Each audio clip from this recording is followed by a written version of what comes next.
Today, we're talking about SEO and debunking some common myths.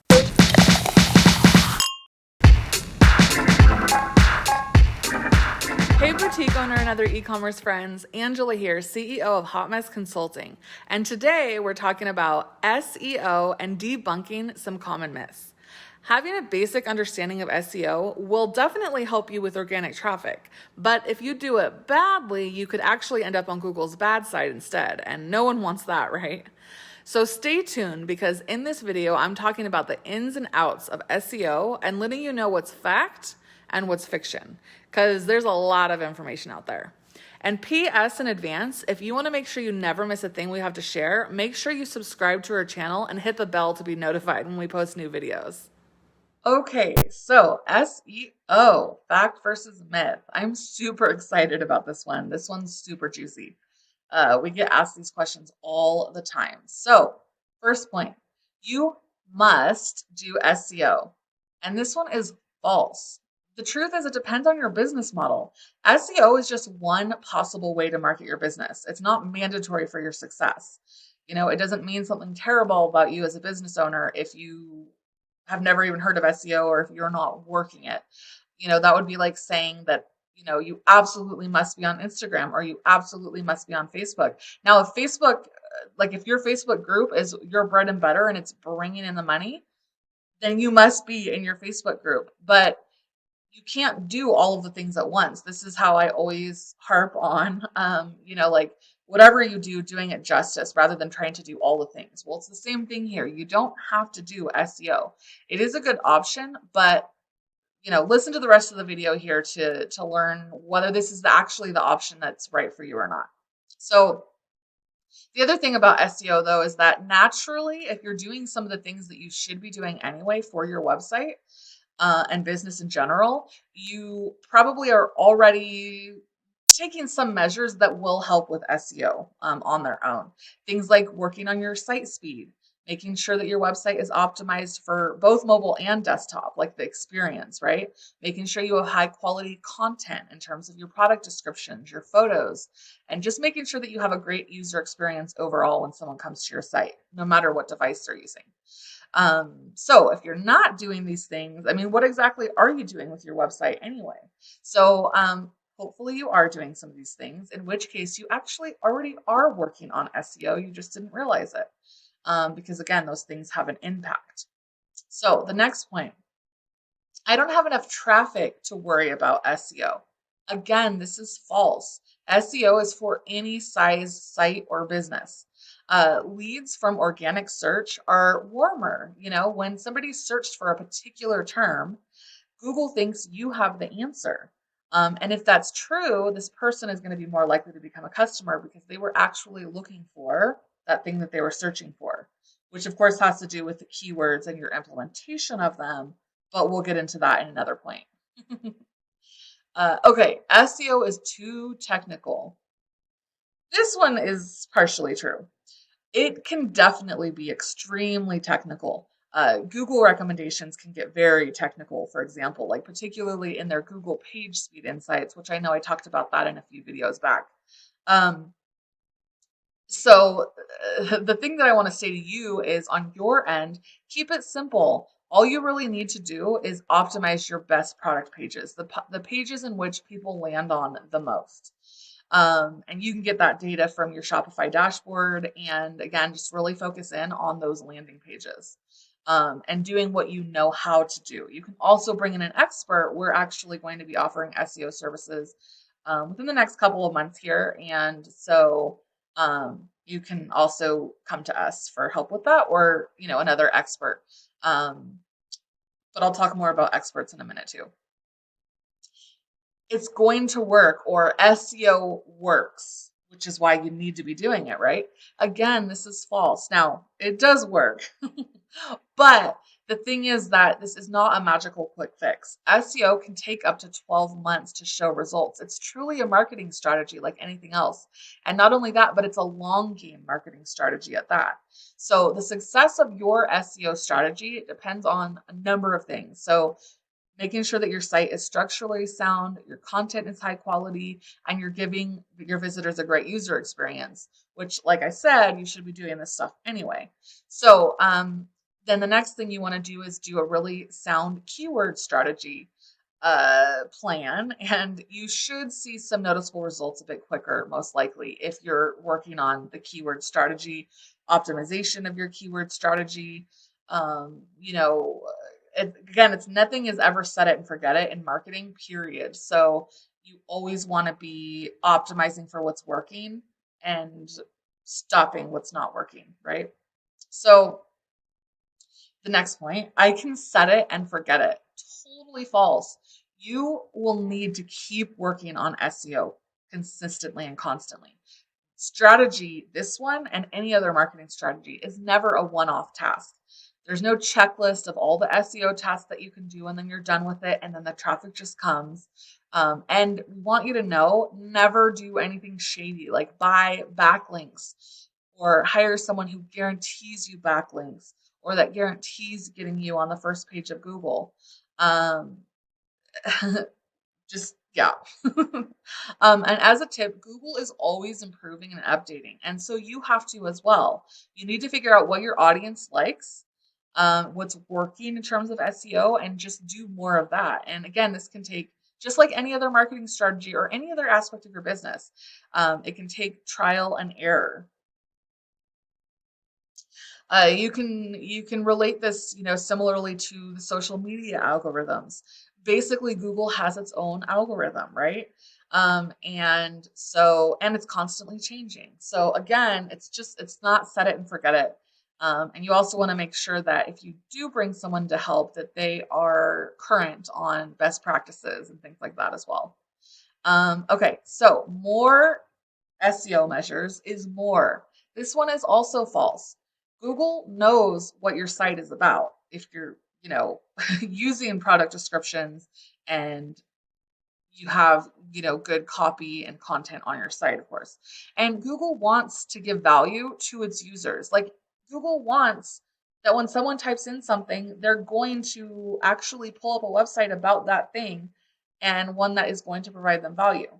So the best thing to do with SEO is to just be really consistent and focus on quality over quantity. Like just as an example, if you happen to want to use blogging as a strategy, which with e-commerce, it is still a way to drive traffic to your site. Now, how well that traffic will convert is going to depend on a number of things. But if you're planning on using a blog strategy, you don't need to, be posting a blog daily or even weekly to have an impact on your SEO. It's more about the quality of the blogs that you are putting out. So a tip here is to focus on your, like we said, your best products or pages and optimize those first. Okay, the next point. Pop-ups can lower your ranking. This one is actually true. Pop-ups can make your site heavy, and lots of people hate them too. So it can fuss with the user experience. But pop-ups also work for what they're meant for, right? So pop-ups usually are going to be trying to get someone's email address or trying to get them to join your text club, possibly giving them an incentive to make their first purchase. So you have to weigh it out. Can this negatively affect your SEO? Yes. So if SEO is like your number one strategy, then, yes, it matters. Do all that you can. But you have other strategies in place. You have other things going on. You have other priorities. So you have to make a decision what matters more in this instance. Because it's not to say that a pop-up is going to immediately be the end all detriment to your SEO. It's just one thing on a long list of things that Google considers.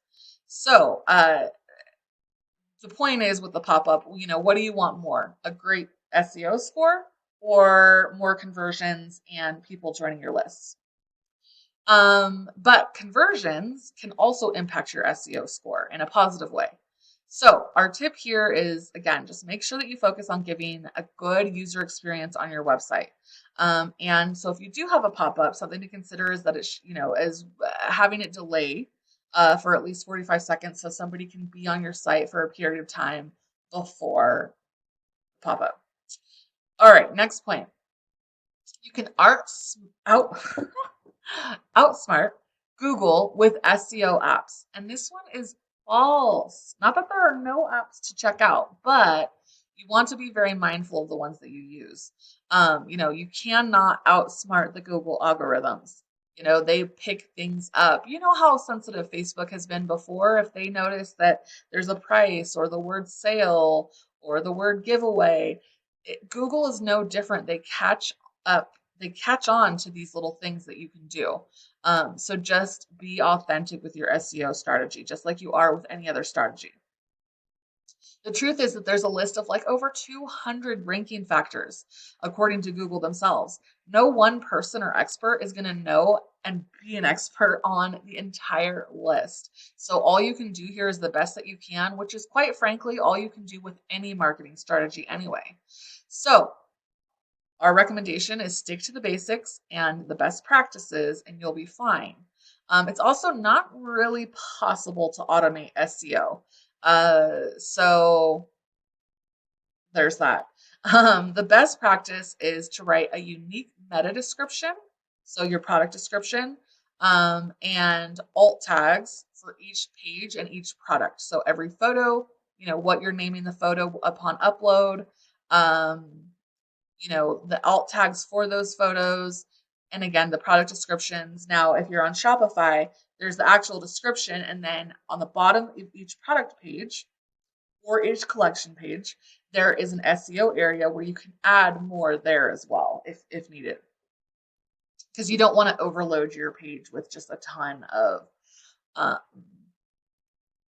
verbiage, but there is a cool app called SEO Manager, and it does a couple of things well. It can optimize your photos in terms of file size, which can affect SEO because it matters in terms of like site speed load and your just overall user experience. And then it also can this part can be automated. It can automate the process of at least making sure that your photo tags are in line with your product titles. So that can be helpful too.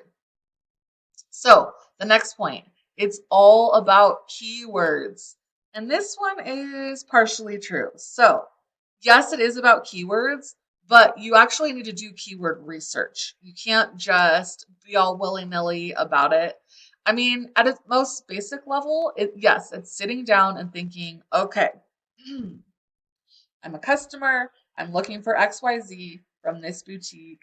What would I type into the search engine at a basic level? But there's really more that you can do there in terms of researching, because what you might think they're typing in may not actually be what they're typing in, right? So you need to figure out, and then there's two things here. One is just figure out okay, what is the pool of keywords and phrases that would be useful that people are most likely to type in? But then from there, prioritizing them too, like which one. So for example, if you sell an extremely popular brand, like Judy Blue denim, that might be a good one to focus on. However, you also want to think about how much competition there is for that keyword. If everybody is trying to rank for that keyword, it's going to be harder to get seen.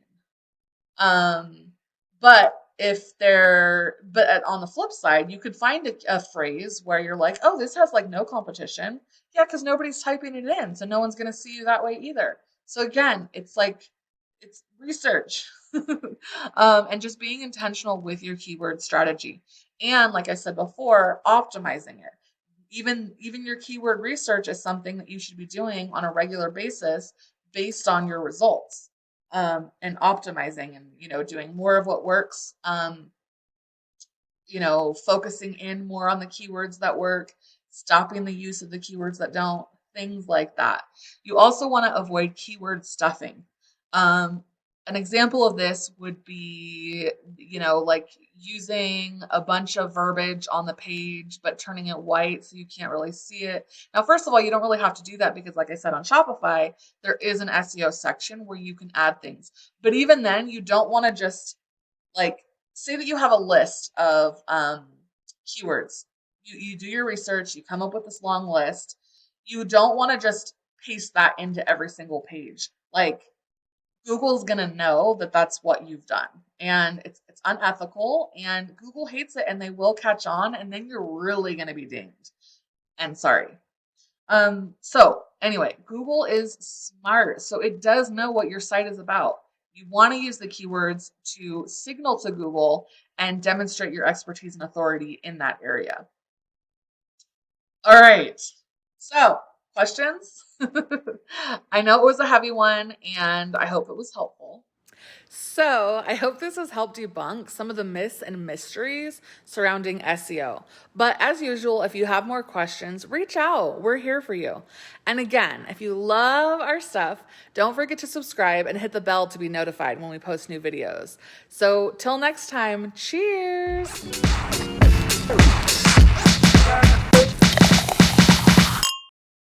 Need more? Check out the blog at hotmessblog.com. And don't forget to subscribe to our channel too. Cheers!